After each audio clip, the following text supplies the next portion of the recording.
அதிமுக என்பது ஒரு பெரும் கனவு. அது என்ன மாதிரியான கனவு அப்படின்னா, நான் என்னுடைய கல்லூரி காலத்தில் உருவான ஒரு மாபெரும் எங்கள் தலைமுறையினுடைய கனவாக அந்த இயக்கம் இன்றைக்கும் தமிழ்நாட்டிலே களமாடிக்கொண்டிருக்கிறது.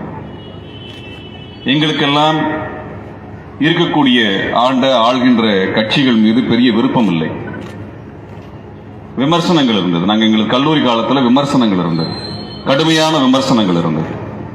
அன்றைக்கு கடுமையான ஒடுக்குமுறையை எதிர்கொண்ட ஒரு மாணவ சமூகமாக நாங்கள் இருந்தோம். அந்த சமயத்தில் ஈழத்திலே பெரும் விடுதலை போராட்டம் நடந்து கொண்டிருந்தது.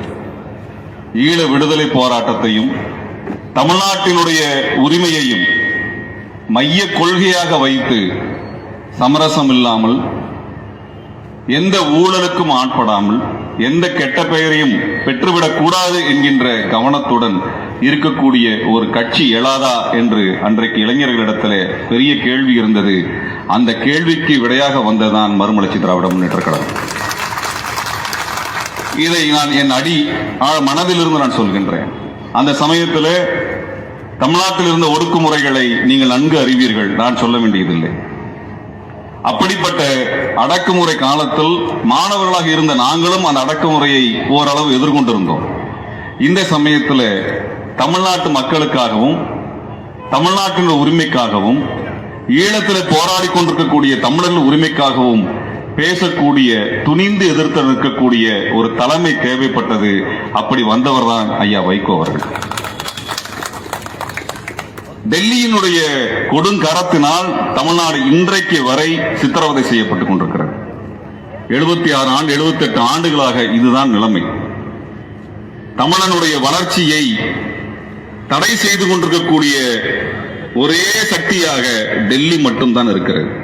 டெல்லியில் எந்த கட்சி ஆட்சிக்கு வந்தாலும் தமிழனை நசுக்குவது மட்டுமே வேலையாக இருந்தது. அப்படிப்பட்ட ஒரு டெல்லிக்கு அச்சுறுத்துகின்ற வகையிலே அறிவாற்றலும் பேச்சாற்றலும் மக்களை திரட்டுகின்ற செயல்திறனும் களத்திலே போராடுகின்ற தோழனையும் தொண்டனையும் உருவாக்கி வளர்த்தெடுத்த அறிஞர் அண்ணாவிற்கு பிறகு அதே வீரியத்தோடு குண்டாந்தடியை கொண்டு வந்தாலும், துப்பாக்கி படையை கொண்டு வந்தாலும் எதிர்த்து நிற்கு களமாடக்கூடிய நேர்மையான நெஞ்சுரம் கொண்ட ஒரு பட்டாளம் தேவைப்படுகிறது. அது 90களிலே நாங்கள் அதை எதிர்பார்த்து நிற்கின்றோம். அன்றைக்கு மறுமலர்ச்சி திராவிட முன்னேற்றக் கழகம் உதயமாகிறது. 32 வருடம் ஆகிறது. 32 வருஷத்துல மதிமுகவினுடைய எந்த பொறுப்பாளர் மீதும் எந்த குற்றச்சாட்டையும் எந்த பத்திரிகையும் எந்த காவல்துறையும் சொல்லிவிட முடியாது. மதிமுகவினுடைய கூட்டத்திலே மதுவின் வாசனை ஒருபொழுதும் இருக்காது. ஒழுங்கும் நேர்மையும் அர்ப்பணிப்பும் கொண்ட ஒரு கட்சியாக மறுமலர்ச்சி திராவிட முன்னேற்றக் கழகம் இருக்கிறது என்பதை தமிழ்நாட்டில் மதிமுகவிற்கு எதிர்க்கட்சியாக இருப்பவர்கள் கூட சொல்ல மாட்டார்கள். எதிர்க்கட்சிகள் கூட, மதிமுக வெறுக்கின்ற கட்சிகள் கூட மதிமுகவினுடைய தொண்டர்களை பற்றி ஒரு குன்றுமணி அளவு கூட குறை சொல்லிவிட முடியாது. திராவிட இயக்க கோட்பாட்டை அறிஞர் அண்ணா வளர்த்தெடுத்த பிறகு 90களுக்கு பிறகு திராவிட இயக்க கோட்பாட்டில் பல மாற்றங்கள் தேவைப்படுகிறது. கொள்கையிலே மாற்றம் என்பது அதன் உயர்வை நோக்கி இருக்க வேண்டும். அப்பொழுதுதான் இயக்கமும் உயர்வை நோக்கி நகரும், அந்த இனமும் உயர்வை நோக்கி நகரும். அப்படி திராவிட இயக்க கோட்பாட்டை தேர்தல் அரசியல் களத்தில் முன்னுக்கு நகர்த்திய ஒரு மாபெரும் தலைவர் ஐயா வைகோ அவர்கள். நான் இன்றைக்கு மட்டுமல்ல, நீண்ட காலமாக எங்களது இயக்க மேடைகளிலும் இதைத்தான் சொல்லி வருகின்றேன். ஒரு கொள்கைக்கு அடுத்த கட்ட தேவைப்படுகிறது. அந்த கட்டத்தை உருவாக்கிய இயக்கமாக மதிமுகவை உருவெடுத்து இன்றைக்கு வளர்ந்திருக்கிறது. அதற்கு முதன்மை காரணம் ஐயா வைகோ அவர்கள். இன்றைக்கு நான் என்ன கேட்கிறேன்னா, தமிழ்நாட்டில் எந்த அரசியல் கட்சி தலைவராவது 5 ஆண்டுகள் சிறையில் இருந்து எந்த விதமான பதவிகளை எதிர்பார்க்காமல் தொண்டர்களை அணி திரட்டி கிராமம் கிராமமாக ஊர் ஊராக சென்று மக்களை திரட்டி மக்களுடைய கோரிக்கைகளுக்காக போராடிய ஒரு தலைவரை காட்ட முடியுமா? ஐயா வைகோ அவர்களை தவிர வேறு யாரை நாம் இந்த காலத்தில் காட்டிவிட முடியும்? 30 ஆண்டு காலத்தில் மதிமுகவை விட வேறு எவரை சொல்லிவிட முடியும்? என்னை இந்த மண்ணுக்கு அறிமுகப்படுத்தினார். நாங்கள் ஒரு சிறு இயக்கம், சிறு இளைஞர் கூட்டம்.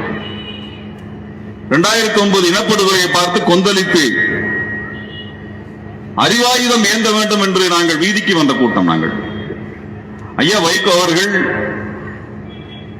அதிகாரத்தில் இருக்கக்கூடிய இருந்த கட்சிகளினுடைய தலைவர்களைப் போல எல்லாம் இல்லை. தன்னை முன்னுக்கு நிறுத்தி தன்னை விளம்பரப்படுத்திக் கொள்ள வேண்டும் என்று எந்த போராட்ட காலத்திலும் அவர் இருந்தது கிடையாது. பலவேறு சம்பவங்களை நான் சொல்லுவேன், நீங்க கவனமாக கேட்டு நீங்கள் ஊருக்கு சொல்ல வேண்டும், நினைவுபடுத்த வேண்டும். என்றால் நமக்கு மறதி ரொம்ப அதிகம். உலகத்தில் பாதுகாப்பான நாடாக இருக்கக்கூடிய சுவிட்சர்லாந்திலேயே பல்வேறு கவனக்குறைவான சம்பவங்கள் நடந்துவிட்டு என்று சொன்னார்கள். நம்ம ஊர்ல ஒரு பஸ்ஸை கூட ஒழுங்கா ஓட்ட மாட்டான், இவன் எப்படி நியூட்ரினோ திட்டத்தை நடத்துவான் என்கிற கவலை எங்களுக்கு இருந்தது. நானும் பூவுலகின் நண்பர்கள் இயக்கத்தினுடைய தோழர் சுந்தரராஜன் அவர்கள் நீண்ட காலம் பேசி இருக்கின்றோம். இந்த திட்டத்தை எப்படி நிறுத்துவது என்று எங்களுக்கு தெரியவில்லை. ஏனென்றால் இது ஒரு ராணுவத்தினுடைய திட்டமாக இருக்கிறது, அறிவியலினுடைய திட்டமாக இருக்கிறது. இந்தியாவினுடைய அறிவியலாளர்கள் எல்லாம் இந்த திட்டம் வேண்டும் என்று சொல்லுகிறார்கள். ஐஐடியை சார்ந்தவர்கள் வேண்டும் என்று அறிக்கை கொடுக்கிறார்கள். தமிழ்நாடு அரசு இந்த பகுதியை அழிவதை பற்றி அன்றைய அதிமுக அரசு கவலை கொள்ளவில்லை. இந்திய அரசு நடைமுறைப்படுத்த வேண்டும் என்று நிற்கிறது.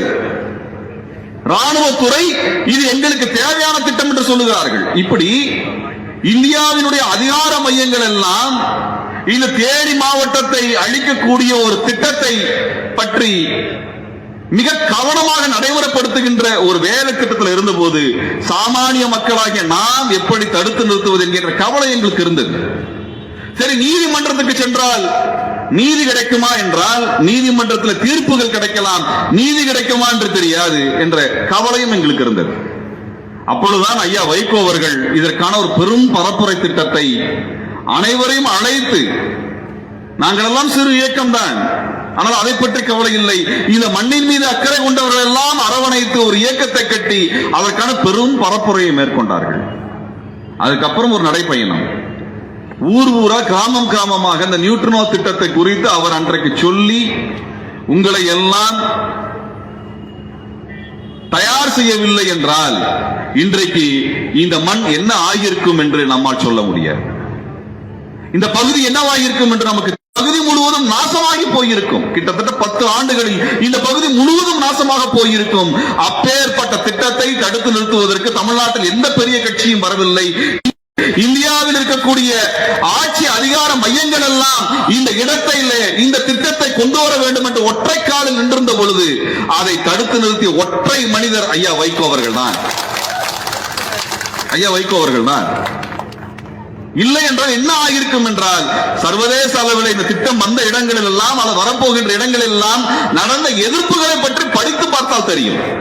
நமக்கு ஒரு பெரிய குறைபாடு என்னவென்றால், நாம் வாழ்கின்ற காலத்தில் நமக்கான உழைக்கக்கூடிய மனிதர்களையும் அதற்கான இயக்கங்களையும் பற்றி அக்கறை கொள்ளாமல் கடந்து போகக்கூடிய ஒரு பெரும் துயரம் நமக்கு வரலாறாக இருக்கிறது, பெரும் வரலாறாக இருக்கிறது.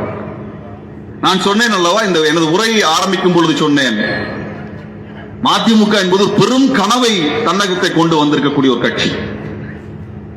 32 ஆண்டுகளில் விவசாயிகளுடைய பிரச்சனை, மீனவனுடைய பிரச்சனை, சுற்றுச்சூழல் பிரச்சனை, அணு உலைக்கு எதிர்ப்பான அந்த போராட்டம், ஈழ விடுதலைக்கான அனைத்து களங்களையும் உருவாக்குவதென்று எண்ணற்ற கோரிக்கைகளுக்காக மக்களை மதிமுக மட்டும்தான். வேறு என்ன இருக்கிறது? வேறு யார் இருக்கிறார்கள்? நீங்க தமிழ்நாட்டினுடைய நம்பிக்கை, தமிழ்நாட்டில் சுற்றுப்புற சூழலை நாசப்படுத்தக்கூடிய ஸ்டெர்லைட் இருக்கக்கூடாது, தமிழ்நாட்டை வளம் செய்கின்ற முல்லை பெரியார் இருக்க வேண்டும், இதை வதம் செய்யக்கூடிய நியூட்ரினோ இருக்கக்கூடாது, தஞ்சை மண்டலத்தை நாசம் செய்யக்கூடிய காவிரி சமவெளியை டெல்டாவை நாசம் செய்யக்கூடிய மீத்தேன் திட்டம் இருக்கக்கூடாது, தமிழனை பழிவாங்குவேன் என்று சொல்லி 3 தமிழர்களை தூக்கில் ஏற்றி 7 தமிழர்களை நிரந்தரமாக சிறைக்குள்ளே வைக்கக்கூடிய திட்டங்களை, அதனுடைய தூக்கு கயிறை அறுப்பதும் 7 பேரை விடுதலை செய்வதுமான ஒரு நாசகார திட்டம், 1.5 லட்சம் தமிழர்களை படுகொலை செய்தாலும் கேள்வி கேட்பதற்கு யாரும் இல்லை என்கின்ற வகையில் இந்த இனத்தை அனாதையாக நாங்கள் கொன்றளிக்கிறோம் என்று சொல்லக்கூடிய சூழலில் அவற்றையெல்லாம் எதிர்த்து சர்வதேச மட்டத்தில் இந்த பிரச்சனையை கொண்டு போய் சேர்த்து பேசி இந்தியா முழுவதும் ஆதரவு திரட்டுகின்ற ஒரு பணி, இப்படி இத்தனை வேலைகளை செய்த ஒற்றை இயக்கமாக மதிமுகவும் அதனுடைய ஒப்பற்ற தலைவராக ஐயா வைகோ அவர்கள் இருக்கிறாங்க. இந்த இயக்கத்தினுடைய முக்கியத்துவம் என்பது, இந்த இயக்கம் செய்த பணிகள், போராடிய கோரிக்கைகளை எல்லாம் ஒருவேளை அதெல்லாம் நடக்கலன்னா என்ன ஆகியிருக்கும் என்பதை யோசித்து பார்த்தால்தான் இந்த இயக்கத்தினுடைய முக்கியத்துவம் நமக்கு தெரியும். ஐயா வைகோ அவர்கள் முன்னெடுத்த பணிகளும் நமக்கு புரியும். இல்லை என்றால் நம்மால் புரிந்து கொள்ளவே முடியாது. அவருடைய புத்தகமான சிறையில் விரிந்த மடல்கள், இந்த நூலை நான் வாசித்துக் கொண்டிருந்தேன். அவர் எழுதிய அத்தனை புத்தகங்கள், நாடாளுமன்றத்தில் அவர் செய்த பதிவுகள், இவை அனைத்தையும் இன்றைக்கு இளைஞர்களிடத்தில் கொண்டு சேர்க்க வேண்டிய பெரும் பொறுப்பு உங்களுக்கு இருக்கிறது. ஒவ்வொரு கடிதத்திலும் அவர் கோர்த்த தகவல்கள், அத்தனை தகவல்கள் இருக்கின்றன. அத்தனை தகவல்கள், குவியல்களை கொடுத்திருக்கிறார். ஒரு லட்சிய கனவோடுதான் தனது இயக்கத்தை அவர் வளர்த்தெடுக்கிறார். அதனால்தான் நீங்கள் லட்சியவாதிகளாக இருக்கிறீர்கள். நீங்கள் கட்சிக்காரராக இல்லை, நீங்கள் கொள்கைக்காரராக இருக்கிறீர்கள். உங்களுக்கு என்று பெரும் வரலாறு இருக்கிறது. பேசி பேசி வளர்ந்த இயக்கம் திராவிட இயக்கம். ஊரெங்கும் அந்த அரசியலை சொல்லி மக்களை அரசியல் படுத்திய இயக்கம் திராவிட இயக்கம்.